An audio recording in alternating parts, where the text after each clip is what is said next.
Hello everyone. So article की series में आज हम जानेंगे article 76 of the Indian constitution which comes under part 5 of the constitution. So part 5 में हम सारी बातें करेंगे with respect to power function and structure of the union government. Okay, तो आर्टिकल 76 क्या कहता है? It talks about the office of attorney general of India. Okay, so there shall be attorney general of India and that person shall be appointed by the honorable president of India. Okay, so attorney general of India क्या होते हैं? That person is the highest law officer of the country.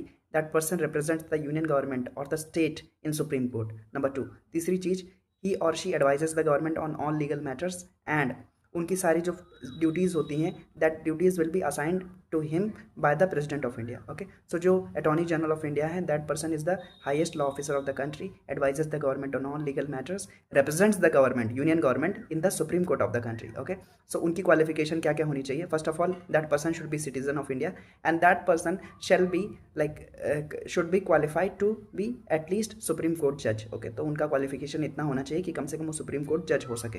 Okay, उसके लिए क्या चाहिए? या तो उन्होंने 5 साल प्रैक्टिस किया हो हाई कोर्ट में, किसी भी देश मतलब अपने देश के किसी भी हाई कोर्ट में 5 साल एज ए हाई कोर्ट जज, या फिर 10 साल तक हाई कोर्ट का एडवोकेट एज ए एडवोकेट अपना काम किया हो। ओके, तब वो क्वालिफाइड होंगे to be appointed as a attorney general of India. Okay, so ये क्वालिफिकेशन चाहिए। Okay, thank you.